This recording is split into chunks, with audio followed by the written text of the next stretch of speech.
ओम नमः शिवाय। श्री शिव महापुराण कैलाश संहिता 23वां अध्याय यति के द्वादशाह कृत्य का वर्णन। स्कंद और वामदेव का कैलाश पर्वत पर जाना तथा सूत जी के द्वारा इस संहिता का उपसंहार। स्कंद जी बोले, 12वें दिन प्रातःकाल उठकर श्राद्धकर्ता पुरुष स्नान और नित्य कर्म करके शिव भक्तों, यतियों अथवा शिव के प्रति प्रेम रखने वाले ब्राह्मणों को निमंत्रित करे। मध्याह्न काल में स्नान करके पवित्र हुए उन ब्राह्मणों को बुलाकर भक्तिभाव से विधि पूर्वक भांति भांति के स्वादिष्ट अन्न का भोजन कराए। फिर परमेश्वर के निकट बिठाकर पंचावरण पद्धति से उनका पूजन करे। तत्पश्चात मौन भाव से प्राणायाम करके देश काल आदि के कीर्तन पूर्वक महान संकल्प की प्रणाली के अनुसार संकल्प करते हुए अस्मद्गुरोरिरः पूजाम करिष्ये, मैं अपने गुरु की यहाँ पूजा करूँगा, ऐसा कहकर कुशों का स्पर्श करें। फिर ब्राह्मणों के पैर धोकर आचमन करके श्राद्धकर्ता मौन रहे और भस्म से विभूषित उन ब्राह्मणों को पूर्वाभिमुख आसन पर बिठाए। वहाँ सदाशिव आदि के क्रम से उन 8 ब्राह्मणों का बड़े आदर के साथ चिंतन करे, अर्थात उन्हें सदाशिव आदि का स्वरूप माने। मुने अन्य 4 ब्राह्मणों का भी 4 गुरुओं के रूप में चिंतन करें। चारों गुरु ये हैं गुरु, परम गुरु, परात्पर गुरु और परमेष्ठी गुरु। परमेष्ठी गुरु का उनमें उमा सहित महेश्वर की भावना करते हुए चिंतन करें। अपने गुरु का नाम लेकर ध्यान करें। उन सबके लिए इदमासनम ऐसा कहकर पृथक पृथक आसन रखें। आदि में प्रणव, बीच में द्वितायंत गुरु तथा अंत में आवाहयामी नमः बोलकर आवाहन करें तथा ओम अमुक नामा नाम गुरुम आवाहयामी नमः, ओम परम गुरुम आवाहयामी नमः, ओम परात्पर गुरुम आवाहयामी नमः, ओम परमेष्ठि गुरुम आवाहयामी नमः। इस प्रकार आवाहन करके अर्धोथक से पाद्य, आचमन और अर्घ्य निवेदन करें। फिर वस्त्र, गंध और अक्षत देकर ओम गुरुवे नमः इत्यादि रूप से गुरुओं को तथा ओम सदाशिवाय नमः इत्यादि रूप से 8 नामों के उच्चारण पूर्वक 8 अन्य ब्राह्मणों को सुगंधित फूलों से अलंकृत करें। तत्पश्चात धूप दीप देकर कृतमिदं सकलमाराधनम संपूर्णमस्तु, की गई यह सारी आराधना पूर्ण स्वरूप हो, सफल हो, ऐसा कहकर खड़ा हो नमस्कार करे। इसके बाद केले के पत्तों को पात्र रूप में बिछाकर जल से शुद्ध करके उन पर शुद्ध अन्न, खीर, पुआ, दाल और साग आदि व्यंजन परोसकर केले के फल, नारियल और गुड़ भी रखें। पात्रों को रखने के लिए आसन भी अलग अलग दें। उन आसनों का क्रमशः प्रोक्षण करके उन्हें यथास्थान रखें। फिर भोजन पात्र का भी प्रोक्षण एवं अभिषेक करके हाथ से उसका स्पर्श करते हुए कहें, विष्णु हव्यमिदं रक्षस्व, हे विष्णु इस हविष्य को आप सुरक्षित रखें। फिर उठकर उन ब्राह्मणों को पीने के लिए जल देकर उनसे इस प्रकार प्रार्थना करें, सदा शिवादयो में प्रीता वरदा भवन्तु, सदा शिव आदि मुझ पर प्रसन्न हों, अभिष्ट वर देने वाले हों। इसके बाद ये देवा आदि मंत्र का उच्चारण करके अक्षत सहित इस अन्न का त्याग करें। फिर नमस्कार करके उठें और सर्वत्रामृतमस्तु ऐसा कहकर ब्राह्मणों को संतुष्ट करके गणा नाम त्वा इस मंत्र का पहले पाठ करके चारों वेदों के आदि मंत्रों का, रुद्राध्याय का, चमकाध्याय का, रुद्र सूक्त का तथा सधोजात आदि 5 ब्रह्म मंत्रों का पाठ करें।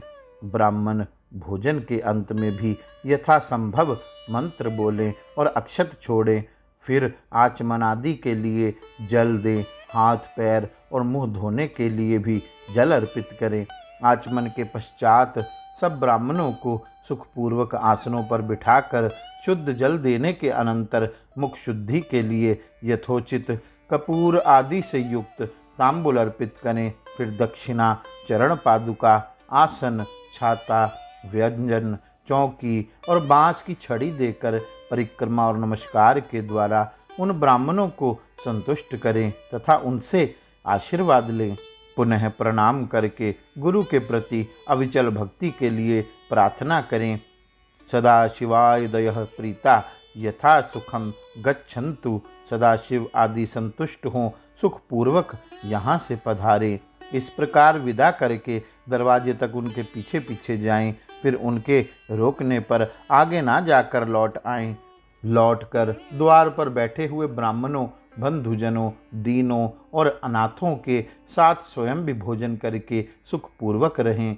ऐसा करने से उनमें कहीं भी विकृति नहीं हो सकती। यह सब सत्य है और बारंबार सत्य है। इस प्रकार प्रतिवर्ष गुरु की उत्तम आराधना करने वाला शिष्य इस लोक में महान भोगों का उपभोग करके अंत में शिवलोक को प्राप्त कर लेता है।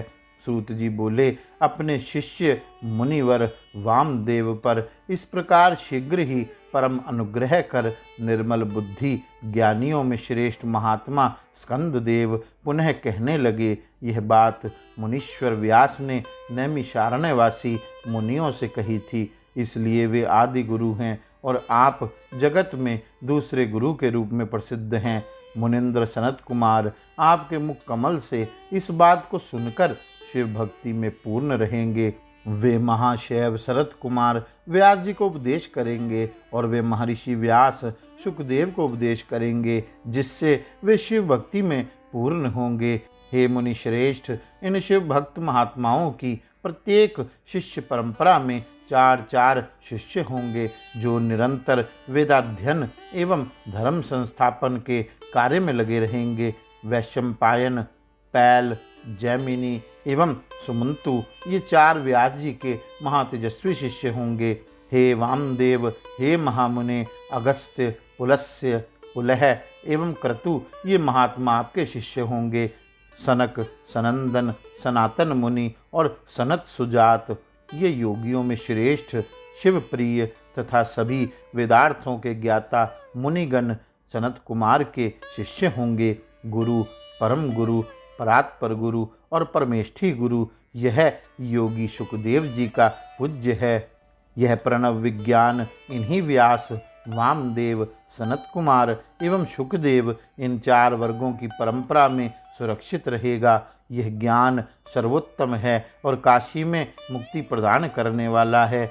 जो अद्भुत स्वरूप वाला परम शिव का साक्षात अधिष्ठान, वेदांत के तात्पर्य विचार में निरत बुद्धि वाले यतीन्द्रों के द्वारा परम पूजनीय तथा वेद आदि की शाखा प्रशाखाओं में उपनिबद्ध और महाकाश आदि के द्वारा आवृत है, ऐसा वह संसार को श्रेय तथा श्री प्रदान करने वाला मंडल आपको परम आनंद प्रदान करने वाला हो। मुने, ये साक्षात भगवान शिव का कहा हुआ उत्तम रहस्य है, जो वेदांत के सिद्धांत से निश्चय किया गया है। तुमने मुझसे जो कुछ सुना है उसे विद्वान पुरुष तुम्हारा ही मत कहेंगे। यति इसी मार्ग से चलकर शिवोहमस्मि, मैं शिव हूँ, इस रूप में आत्मस्वरूप शिव की भावना करता हुआ शिव रूप हो जाता है। सूत जी बोले, इस प्रकार मुनीश्वर वामदेव को उपदेश देकर दिव्य ज्ञान दाता गुरुदेवेश्वर कार्तिकेय पिता माता के सर्वदेव वंदित चरणारविंदों का चिंतन करते हुए अनेक शिखरों से आवृत शोभाशाली एवं परम आश्चर्यमय कैलाश शिखर को चले गए। श्रेष्ठ शिष्यों सहित वामदेव भी मयूर वाहन कार्तिकेय को प्रणाम करके शीघ्र ही परम अद्भुत कैलाश शिखर पर जा पहुँचे और महादेव जी के निकट जा उन्होंने उमा सहित महेश्वर के मायानाशक मोक्षदायक चरणों का दर्शन किया। फिर भक्तिभाव से अपना सारा कलेवर भगवान शिव को समर्पित करके वे शरीर की सुधि भुलाकर उनके निकट दंड की भांति पड़ गए और बारंबार उठ उठकर नमस्कार करने लगे। तत्पश्चात उन्होंने भांति भांति के स्तोत्रों द्वारा, जो वेदों और आगमों के रस से पूर्ण थे, जगदम्बा और पुत्र सहित परमेश्वर शिव का स्तवन किया।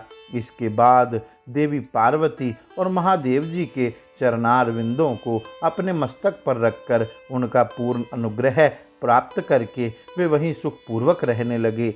तुम सभी ऋषि भी इसी प्रकार प्रणव के अर्थभूत महेश्वर का तथा वेदों के गोपनीय रहस्य, वेद सर्वस्व और मोक्षदायक तारक मंत्र ओमकार का ज्ञान प्राप्त करके यहीं सुख से रहो तथा विश्वनाथ जी के चरणों में अवस्थित सयुज्य रूपा अनुपम एवं उत्तम मुक्ति का चिंतन किया करो।